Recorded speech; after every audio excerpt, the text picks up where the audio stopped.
Today's video is going to be a huge review of the e.l.f. skincare line. Now, for those of you who already know how this goes, I'm very happy to announce that we no longer have to have long intros because I finally had the sense to put in the description box below exactly what these videos are. I know, what took me so long, right?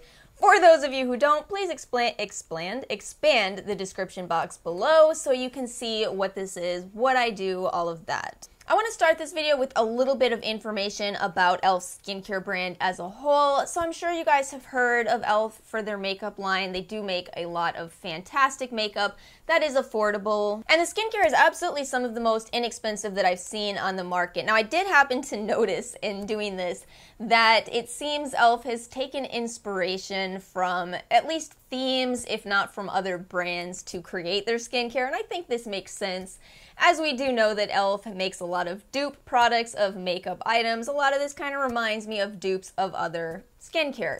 In particular, e.l.f. seems to take a lot of inspiration from Korean skincare, which is kind of interesting. I think this is a really good way to introduce people who are not familiar with Korean skincare to it without having to kind of, jump through the hoops to get a lot of this Korean skincare products. They do have a couple of bubble masks, they have sheet masks, they have an essence, although I think it's a toner, but we'll get to that soon. Some recent additions to their skincare line include booster drops and facial oils, which kind of give me a bit of The Ordinary vibes, although other brands have that type of product too, usually for a much more expensive price. So e.l.f. skincare line is pretty extensive. They have a lot of products for a lot of different needs, and I bought 16 of them. And if I managed to spend over $100 on e.l.f., then I really did throw myself into this. And it's a total of $115 for all 16 of these products, which, hey, that's actually really good. Everything is full-sized in this video. Everything is bought with my own money. A couple of you guys have pointed out that I could probably ask companies to provide me with products for free to do these videos. I am not comfortable with asking companies to send me PR, especially with the way that I review things. If a company wants to approach me and ask me after they've seen my videos, then they kind of know what they're in for. Whereas if I got a bunch of free products and then gave scathing reviews, as I sometimes honestly do, I think it would be weird. So I just bought everything. It's not that big of a deal to me. I like doing this. What can I say? So every single product in this video is under $14. Now, when you start talking about what makes the difference between drugstore skincare and, these skincare products that cost $300 and $400, what I really noticed is a couple of very particular characteristics. One being that drugstore products often don't have the latest science. It seems to be more of the science gets passed down a bit, as we saw with Lancome and L'Oreal. There's kind of, maybe a 5-year difference between the absolute most groundbreaking science, which appears in the expensive products, and then as you move down, it does migrate into the drugstore products, but it's not the latest and the greatest. Now, e.l.f. is even more affordable than a lot of other skincare. So what I really noticed with this brand is that there's not a ton of really interesting ingredients to discuss. A lot of this stuff is really basic, and I don't think that's necessarily a bad thing. I think that if you have pretty good skin, e.l.f. might be able to provide you with a full skincare routine that works, covers all your needs, but I do think that if you have any kind of skin issues, if you have more mature skin, I don't honestly think that e.l.f. is going to tick all of the boxes for you. And another important thing to note when we are talking about very affordable products is that they often use ingredients that are cheaper to manufacture. So you're going to see a whole bunch of man-made products, although interestingly, with e.l.f. I did also see a lot of oils in these products, just kind of, alongside of silicones, alongside of some ingredients that you might not want to use if you're very ingredient conscious. But even for people who do have a very intense skincare routine, I don't think you need to drop a ton of money on every last product in your routine. And if you can save money on a product, why not, right? And then I want to talk a little bit about my own experience with e.l.f. because, as you know, I did throw myself into this. 16 products to review was a lot. I switched my entire routine to e.l.f. minus serums, and that's because I looked at the serums, and as I already mentioned, I didn't really see a lot of very intense science going on behind them, so I said, okay, I'm just going to keep using my Clinique Repair Wear during the day, and then I'm going to use my Peter Thomas Roth Retinol PM at night. Now, that worked for me for a while, but something kind of unfortunate happened to me during this trial, and maybe you're seeing the signs of it right now. This is not the best skin that I've ever had for one of these videos. About on the third or fourth day, I started to notice that my skin was really dry. It didn't make a ton of sense because I was using a lot of pretty good hydrating ingredients, even have an oil from e.l.f., so it wasn't quite adding up. But I could no longer ignore it when on the 6th day of this trial, I woke up with cystic acne.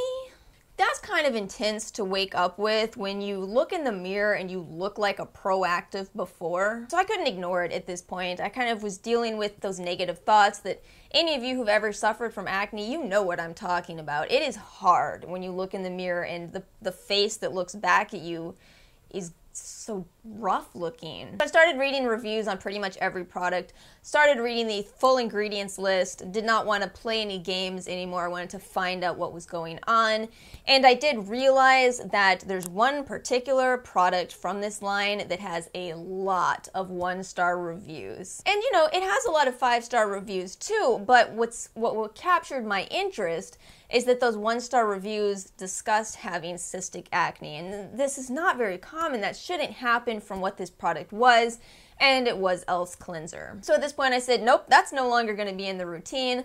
I wanted to add something drugstore into though, because I believe that there are inexpensive products out there that can work, and I chose the Neutrogena Hydro Boost cleanser, which is one that I've enjoyed in the past. I've criticized it for the hyaluronic acid in a gel cleanser, but it works. It's a nice, gentle cleanser, and I've cleared up a lot. You can still see I've still got the scars, still got something in there over here. It's not the best situation that I've ever had on my skin, but at least I identified it. I think it's really important to, even though reviews can often be biased, they can often mislead you, I think it's important if you're experiencing a problem in a routine, go and read those 1-star reviews, and if it seems to be a lot of what you're going through, you might want to cut that product out of your routine. But hey, I found some good products too, some products that I definitely plan to repurchase, and when I have strong feelings towards a brand, I don't just take you through the routine, I'd rather do a best to worst comparison. So that's how I'm going to format this video. We're going to dive right into the products that I think are absolutely phenomenal, and we're going to end with the products that I absolutely can't recommend. I can't. Okay, so let me start with my top pick. It is the Hydrating Water Essence. This turns out to be a bit of a cult favorite, and I get it. Oh, I get it. This is $10 for 5 ounces. It's called an essence, but it's really more of a toner. I kind of get what they're saying and why they call this an essence, even though on the bottle it says to use this directly after cleansing. We have a lot less harsh soaps than we used to, and so we used to need a toning product which actually adjusted your pH. If you're using a gentle cleanser, you actually don't need a toner. You really could call this a hydrating toner, or you could stick with essence, and I kind of get why it's called an essence, even though I kind of also disagree with it, because if you can see, this is a little bit of a viscous formula, which is great because guess what you don't need in order to apply this? Cotton pads, water relief. They soak up so much product.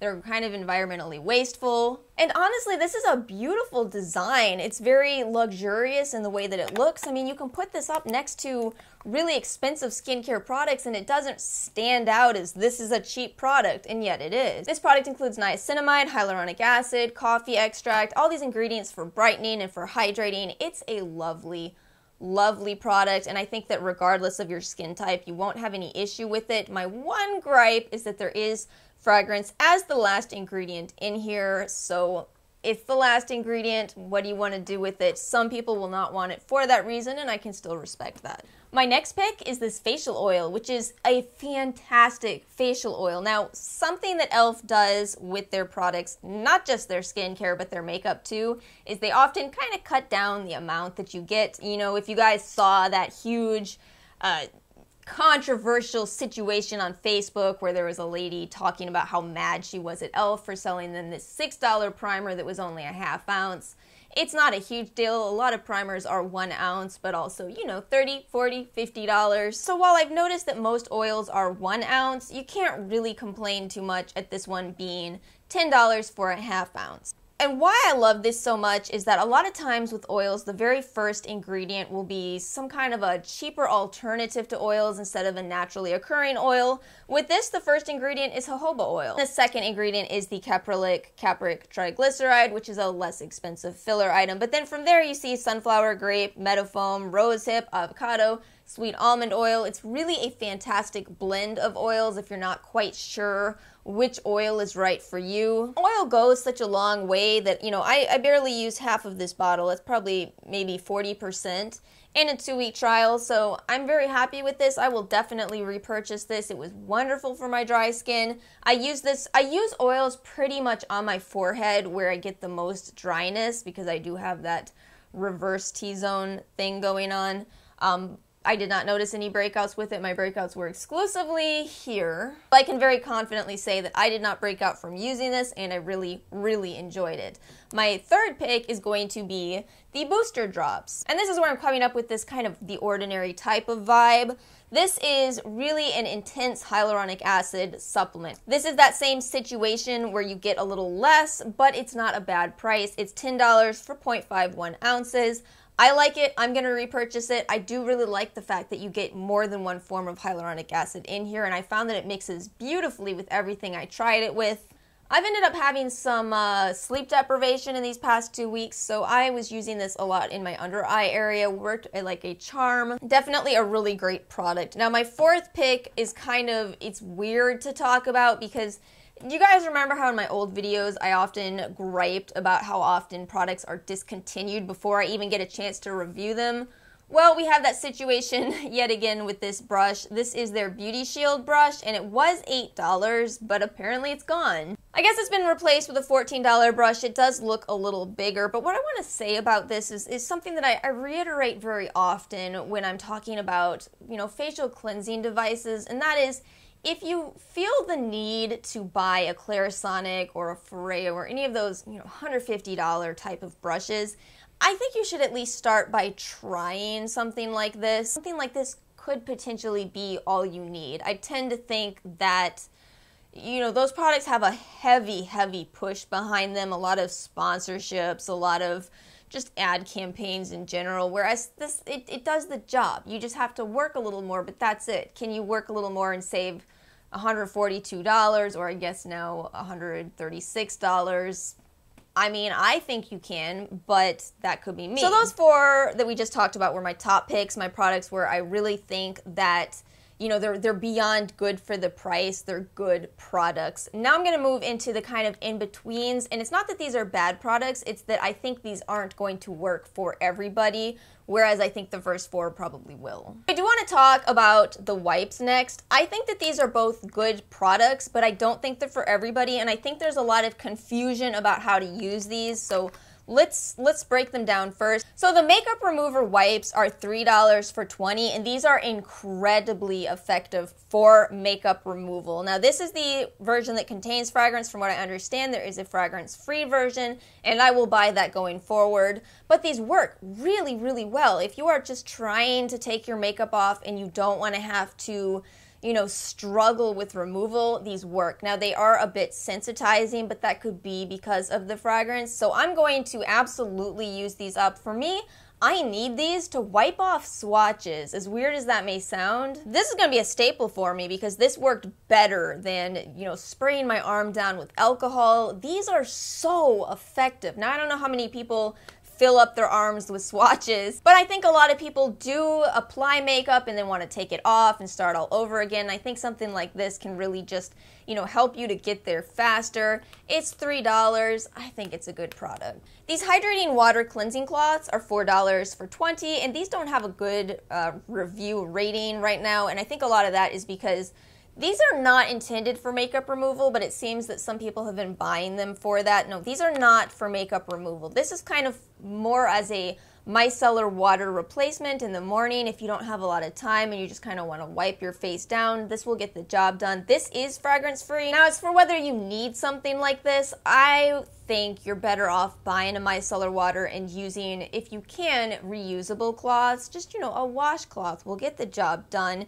You don't really need to buy things like this that are going to impact the environment as this does. These are not flushable. You have to throw these in the trash. But I have to acknowledge that these have a place. Some people really do enjoy wipes, and if you do, I do think this is a nice formula. Then we'll talk about the eye cream and the daily hydration moisturizer. I'm going to kind of talk about these together because I think they go hand in hand. So this illuminating eye cream is $10 for 0.49 ounces, which is a standard amount in kind of bigger packaging. A little deceptive there, but this is starting to become pretty common. I respect a lot about what's going on with this eye cream. It doesn't contain fragrance, it doesn't contain alcohol. It does contain some plant-based ingredients, including jojoba oil and shea butter.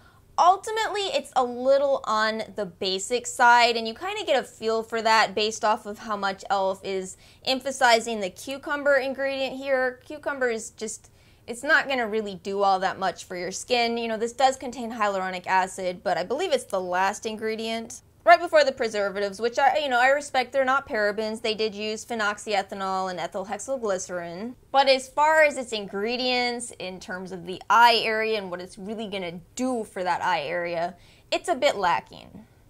Again, it's not bad. Again, I think, you know, if you're 20 and you don't really need to worry about anti-aging yet, it's great. But for probably most people who are interested in skincare, it's just a bit underwhelming without being bad. I hope that's clear. Now, when it comes to this daily hydration moisturizer, this is a step in the right direction, but still some ingredients that exist in here that I gotta kind of call out. You know, this is ideal packaging for a moisturizer, and not only that, it's $8 for 2.53 ounces. That's a lot of moisturizer. Most moisturizer is around 1.7 ounces. This too has jojoba and shea butter, grapeseed oil, aloe. But things get tricky when we get to the end of the ingredients list here. It's got orange and lemon, and those are known irritants. Ugh. And then fragrance, and then it is dimethicone based, which breaks out certain people. So, man, it's like this had so much potential, but there's just a couple things in here that I do think a lot of people will be able to use it and won't notice any adverse reactions from those ingredients. But for me, I always think it's best to err on the side of caution. So definitely worth mentioning. Definitely not going to be for sensitive skin. e.l.f., take those ingredients out, please. Let's talk about the Hydrating Coconut Mist next. This is $6 for 2.7 ounces, and it's a newer addition to e.l.f.'s line. They've had quite a few mists out that they usually kind of promote more as makeup items than skincare. This one seems to be falling a lot into skincare, but the reason I'm putting this kind of in the middle of this video is that I still think this is a makeup item. This is something that would be really good if you use something like Max Fix Plus for applying your eyeshadow. You know, the way that Max Fix Plus works is that it contains glycerin, which is a humectant, which is really bringing out the color of eyeshadow so that if you spray your brush before you apply your eyeshadow, you get a more intense look. This is a great dupe for that. In terms of skincare, products like this they're kind of tricky. I still don't quite know where to place them because yes, you do get a hydration boost from the glycerin and the petroleum-based humectant that's in here, but what's it really doing for your skin? You know, again, I think that this is best for makeup, and especially with this one, which does have a lot of fragrance in it. It does have coconut oil as the last ingredient, which some people do have issues with, but is it enjoyable to use? Oh my gosh, yes. We'll summarize this with, it's a Mac Fix Plus dupe. So everything up until this point, I think, has a place. It's products that I would maybe consider repurchasing, products that I'd recommend for certain people, for certain needs, and everything from here out, I really don't love. You know, maybe some people will find a use for these products, but for me personally, I will never repurchase anything that I'm about to show you from here on out. Now, it's interesting that these next 5 products are all of e.l.f.'s masks, which makes me think, I guess I don't really like e.l.f.'s masks very much. I'll start with the Whipped Plumping Mask. This is $10 for 1.59 ounces, and this is just, it's a bit underwhelming. Now, this is a newer product, and I guess the texture is really nice. It does contain hyaluronic acid. It's supposed to be a plumping mask. This is supposed to be the type of product that would be for you know, skin with maybe lines in it, more mature skin. But you know what it is with this product? This is one of these products that maybe some people will say, yeah, it's good for the money, and I'm gonna have to disagree. I think save your $10 and put it towards a Clarins mask, Estee Lauder, Nuxe has a really good one, and what's different about all those formulas versus this is that this is a rinse-off mask. That just doesn't make a lot of sense. If you are trying to fill your skin with plumping ingredients, then you want them to stay there and to get to work, make changes in your skin, and that's why you'll often see those type of masks as a tissue-off mask where you're just kind of taking off the excess, but you're still letting the ingredients work. So it's just kind of confusing overall. It's really not a very breakthrough formula. It's got hyaluronic acid high on the list. You know, buy the booster drops instead. You're gonna get hyaluronic acid that's gonna stay in your skin and go to work. I just say pass on this. I don't think it's going to do very much for your skin, and indeed I didn't see it doing very much for my skin. Then we've got the two bubble masks. I have been trying so hard to wrap my brain around these and around what they do beyond this very bizarre reaction on your skin. And yes, that's what these do. If you've ever tried a bubble mask, it immediately foams up on your skin. It can be a bit of a strange feeling. Some people don't like it, just worth noting. Some people find it too irritating. I'm gonna say I didn't, but I'm also gonna say I still don't quite know what these do, and I've really tried to figure this out. As somebody with drier skin, I tried the hydrating bubble mask first. I was like, okay, that's kind of cute, I guess, but did it really do anything for my skin? So then I tried the clarifying charcoal bubble mask. Still didn't really see it doing anything for my skin. These are $14 each, by the way. I think these are the most expensive products in this entire video. So at this point, I'm like, okay, let's do something bizarre here. Let's do half my face in the hydrating version. Let's do half my face in the clarifying charcoal version. Then we can really feel my skin afterwards and see, you know, what's different here. What are these doing? I still didn't see a difference. I still didn't. Which means I think these are just cleaning your skin. If cleaning your skin is somehow hydrating, then okay, Elf, on that one, I guess I get the charcoal one a little bit more because it has charcoal in it, but it's still cleaning your skin. And then I went to the boxes for the ingredients, and lo and behold, they're the exact same formula with the addition of charcoal in the charcoal mask. That's it. The order is a little different on some of them. But yeah, you don't need both of these, and you maybe don't even need these. I kept reading through reviews to try to find people who actually felt these were doing something for them. The hydrating bubble mask has thousands of positive reviews, mainly because I think this was part of some free campaign, and people, please write good reviews when you get free products. It's not that hard. But it seems like a lot of people who did purchase these were just kind of like, oh, they're a little on the gimmicky side. However, some people noticed immense changes with using these. In fact, I think one of the most interesting reviews that I saw, I believe it came up in the Asian Beauty subreddit, where somebody had tried this, didn't think it was doing anything, put it on their boyfriend, and it cleared their boyfriend's blackheads. So I think what it is that this bubble action is going to really free up your pores, and if you have a really intense skincare routine and there's not really a lot of gunk in your pores, you're probably not going to see anything, but you know, maybe you don't.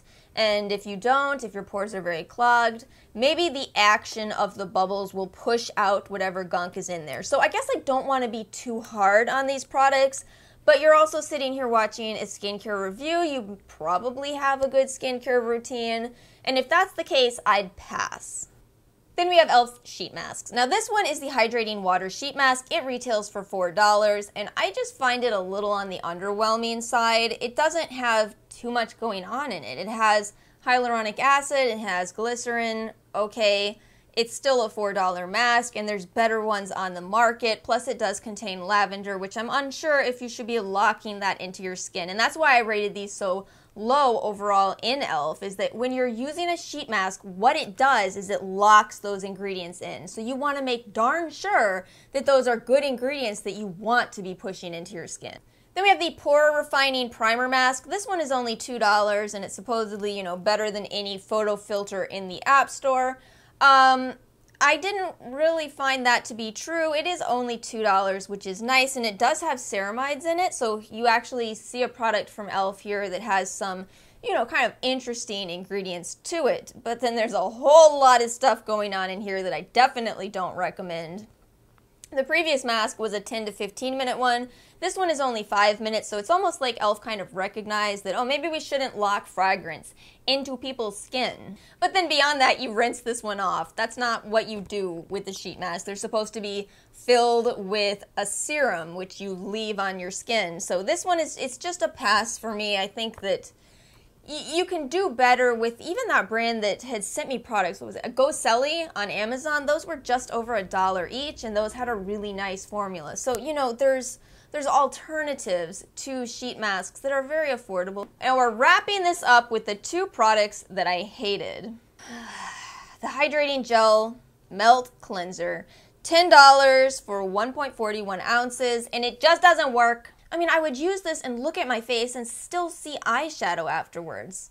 How do you mess up a product this much? I'm sorry, I don't mean to sound harsh when I really disliked a product, but I really disliked this. It just doesn't work. And then, of course, my biggest fail out of everything, I already mentioned it, so you know what it is. It is the Daily Face Cleanser, which is $8 for 5 ounces, and it's just horrendous. Or at least for me it was. There are some people that seem to be doing just fine with this, but for me, I refuse to let this touch my face again. I mean, you can very clearly see I have been struggling with breakouts, and it's not just me. That's the important part here. You know, anytime I have a bad experience, I make sure to go on the websites and read reviews and make sure I'm not just imagining it. And that's why, you know, this has terrible reviews and so does this, and that's because these don't work for people. I feel like you kind of get an idea that this is not going to be a very inspired product, given that they advertise on here, Daily Face Cleanser with purified water.